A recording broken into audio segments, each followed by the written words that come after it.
J'ai enchaîné 48 heures d'études intensives pour une seule raison, trouver la méthode définitive pour passer du gris à la couleur. Je vais vous parler de mes révélations, mais aussi de mes erreurs qui m'ont fait perdre un temps fou. Et aujourd'hui, je vous livre le résultat. Pendant longtemps, j'ai détesté le moment de passage à la couleur. J'étais fier de mes valeurs, tout fonctionnait. Puis venait cette angoisse de tout gâcher. J'essayais les méthodes des plus grands, de Dao-Le à Wolpe, mais je finissais toujours avec un résultat hasardeux. Et au final, je ne comprenais pas ce qu'ils faisaient. C'est cette sensation d'être incapable de rendre justice à son propre travail qui m'a poussé à regarder des dizaines de tutoriels. Mais c'est tellement frustrant que de regarder une vidéo qui a l'air super simple, tu as l'impression d'avoir compris, mais dès que tu ouvres Photoshop et que tu poses tes premières couleurs, tout s'effondre. On nous parle souvent des calques incrustations ou couleurs, comme des formules magiques, mais pour moi c'était un labyrinthe. Je me perdais dans 50 calques différents sans comprendre pourquoi mes valeurs ne vibraient pas. C'est pendant le mentorat que j'ai réalisé que je tournais en rond, sans vraiment comprendre pourquoi mes couleurs ne fonctionnaient pas. Et c'est pour ça que j'ai décidé de me pencher sérieusement sur le sujet, pour décortiquer le processus et tout vous simplifier pour vous. Dès le départ, je commençais à regarder le processus des meilleurs, en pensant que j'allais réussir à comprendre comment ils faisaient. Mais au final, j'ai perdu beaucoup de temps à essayer de faire comme eux. J'ai commencé avec le travail de Dao-Le, avec Defany, et j'ai reproduit plusieurs de ses œuvres auxquelles ils utilisent la même technique, pour coloriser ces grayscale. J'ai trouvé sa méthode très dure et à la fois accessible. Accessible dans le sens où c'est facile d'appliquer de la couleur et de la corriger. Mais difficile car très rapidement on arrive avec plusieurs calques qui se chevauchent et submergent Photoshop. Et ce avec uniquement un objet central de la pièce. Alors je vous laisse imaginer si vous devez faire une illustration avec beaucoup de personnages et un décor élaboré. Au final, j'ai compris plus tard en discutant avec lui qu'il a utilisé ces techniques par curiosité et pour faciliter un contrôle de la composition et de la lumière rapide. Puis j'ai essayé la méthode de Wolpe. Lui, il utilise l'outil courbe de Photoshop pour appliquer une base de couleurs, qu'il va ensuite utiliser des modes de calque différents pour faire ressortir plus de couleurs. Et surtout, il place souvent des couleurs directement. Il va par la suite corriger avec des outils de balance de couleurs. Quand j'ai essayé de faire comme lui, mes couleurs étaient mortes. Je n'arrivais tout simplement pas à rehausser les couleurs comme il faisait. Mais ça ne m'a pas servi à rien, car j'ai pu au moins apprendre à utiliser la courbe, et cet outil est un code de triche. Il est temps pour vous de montrer la solution. Ma méthode qui a permis de réaliser cette étude de Sora dans le jeu Mobile Legends. Pour bien comprendre la méthode, il est préférable de réaliser une étude. Prenez une illustration d'un personnage que vous aimez. Ici, j'ai pris l'exemple du skin de Darius dans League of Legends. Mais vous verrez plus tard dans la vidéo que je vais réaliser une illustration avec cette méthode. Commencez par réaliser votre sketch de votre personnage, puis commencez à travailler en rajoutant des valeurs bien distinctes. J'ai utilisé une valeur de base pour tout le personnage, puis avec un nouveau calque, je vais le lier. Pour lier un calque dans Photoshop, vous pouvez faire un clic droit sur le calque et faire créer un masque d'écrêtage. Cela aura pour effet de lier le calque à celui d'en dessous, et quand vous allez peindre par-dessus, il ne dépassera pas des pixels du calque d'en dessous. Il existe aussi un raccourci clavier qui est CTRL plus ALT, et quand vous allez sur le calque, un petit icône va apparaître, et quand vous cliquez dessus, il va automatiquement lier le calque à celui d'en dessous. Puis une fois cela fait, vous allez créer autant de calques liés que vous en aurez besoin.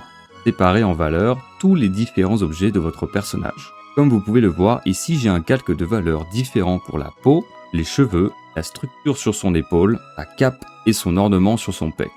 Dans cette étape, il est crucial de bien séparer les valeurs. Ici, les cheveux sont bien plus contrastés et ils sont plus sombres que le reste de l'image, car le visage sera le point focal de cette étude. Donc à partir de cette étape, j'ai déjà décidé où sera mon point focal. N'hésitez pas à retoucher les valeurs avec l'outil teinte et saturation. Mon raccourci clavier c'est CTRL R et vous pouvez le trouver dans un petit menu en bas des calques, teinte et saturation. Si vous voulez configurer une touche, et je vous conseille étant donné que cet outil est également très puissant, allez dans édition, raccourci clavier, changez raccourci pour outils de menu de l'application, puis dans images, et à peu près au début, vous verrez teinte et saturation. À partir de la référence, je vais commencer à rajouter des valeurs, tout doucement faire ressortir les volumes de mon personnage. Puis toujours en me concentrant sur sa peau, je vais rajouter la source de lumière principale. Ici, je vais utiliser une petite astuce pour nettoyer mes calques. Je sélectionne mon calque de base avec CTRL plus clic gauche pour faire apparaître la sélection. Puis ensuite, avec l'outil lasso, je vais faire un clic droit intervertir. Inverser la sélection. Il ne me reste plus qu'à supprimer les pixels en trop sur chaque calque. Pourquoi je fais ça? Parce que ça me permet de continuer à lier de nouveaux calques sans qu'ils ne débordent sur les autres parties du personnage. Une fois que mes valeurs sont bien posées, on arrive enfin au moment où on va placer nos couleurs. Pour commencer, laissez-moi vous présenter les modes de calque que nous allons principalement utiliser. Nous avons le mode de calque éclaircir, le calque produit, puis le calque incrustation. Nous avons besoin uniquement de ces 3 calques pour transformer n'importe quel travail en gris à la couleur. Mais attention, il y a un piège. Quand on utilise le calque en éclairage, on a tendance à utiliser une couleur désaturée et proche du blanc. Et ça sonnerait logique de faire ainsi. Mais cette utilisation est incorrecte.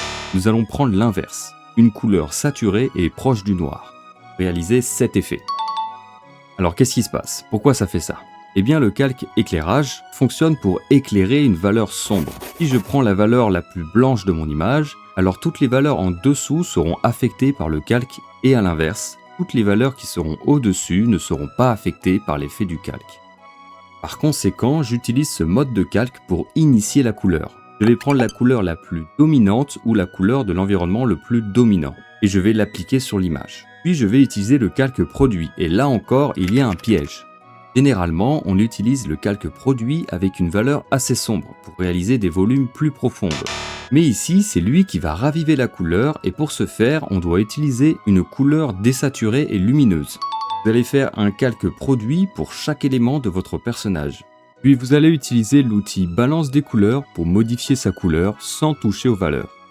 Et là encore une fois, vous pouvez le trouver dans le petit menu en bas et modifier son raccourci situé juste en dessous de teinte et saturation. Vous pouvez voir juste avec ça que nous avons déjà notre travail en gris converti en couleur. Et il ne nous reste plus qu'à utiliser le mode de calque incrustation pour raviver la couleur. Pas de piège cette fois-ci, ici il vous suffit simplement de prendre la couleur la plus désaturée et lumineuse de votre image. Et vous pouvez également vous servir d'un deuxième calque en incrustation pour placer une deuxième source de lumière, notamment une lumière d'environnement. Voyez-vous comment c'est facile de passer du gris à la couleur. Il suffit de 3 calques pour avoir déjà un bon résultat.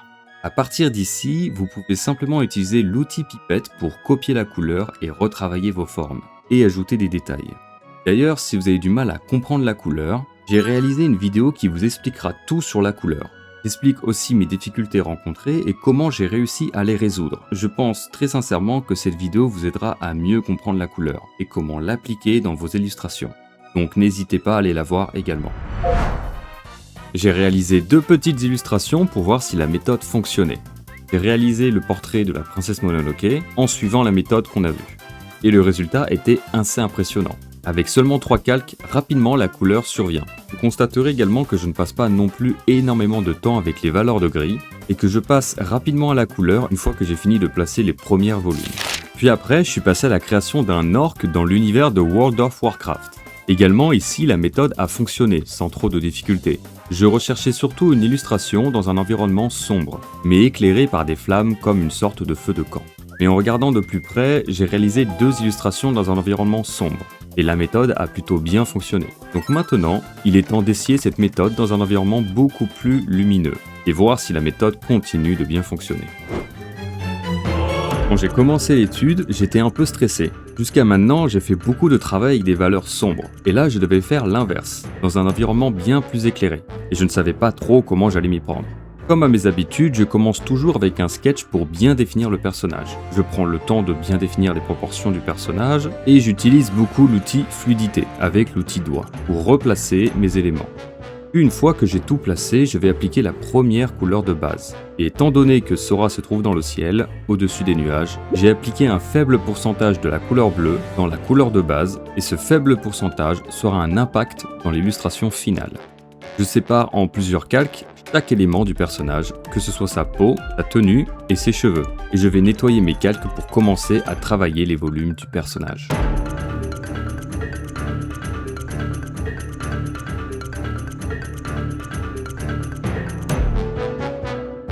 Vous pouvez voir que je n'applique pas encore de gros contrastes quand je place mes valeurs. Étant donné qu'il est au-dessus des nuages, je me suis dit que ça m'aiderait à garder le contrôle des valeurs si je n'appliquais pas tout de suite un trop gros écart.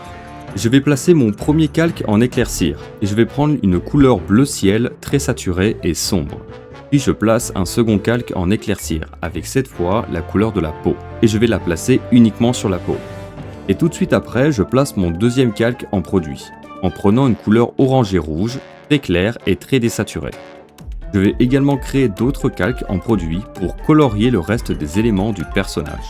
N'hésitez pas à utiliser la balance des couleurs pour corriger et si vous voyez que vos valeurs sont trop importantes, utilisez l'outil teinte et saturation pour augmenter ou baisser vos valeurs. Avant de placer le troisième calque, assurez-vous que vos valeurs n'ont pas trop changé. Passez votre calque en noir et blanc et corrigez si besoin.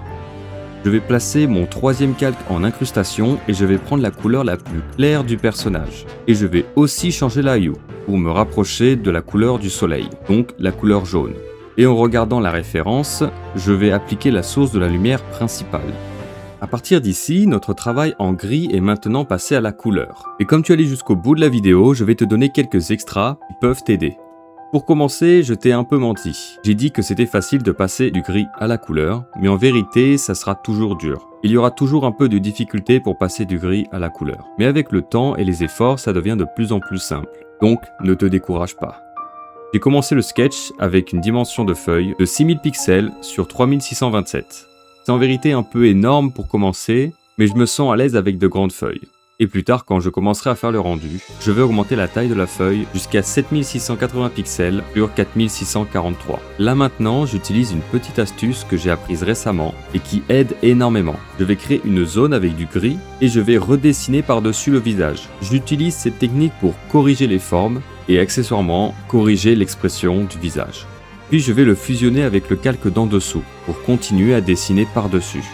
Pour réaliser les yeux de Sora, j'ai utilisé un brush qui m'aide beaucoup pour le rendering. Et je vais également utiliser simultanément l'outil doigt avec un brush qui me sert de smudge, d'étalage de la couleur, pour réaliser des dégradés beaucoup plus facilement. En prenant un brush de petite taille, je vais prendre le soin de faire chaque détail, et pour rendre les yeux encore plus intéressants, je vais appliquer une petite touche de texture dedans, que je vais par la suite transformer un peu. Après, c'est le rendering. Le rendering, c'est passer beaucoup de temps sur chaque zone de l'image pour le détailler au maximum. De ce fait, j'utilise un petit brush que je vais avec soin détailler au maximum. Et c'est aussi l'étape où on réfléchit en permanence la forme de l'objet, la lumière qui la frappe et comment les objets autour interagissent avec. Je me suis vraiment beaucoup amusé à refaire Sora et je pense continuer à faire d'autres studies et me rapprocher le plus possible de l'original.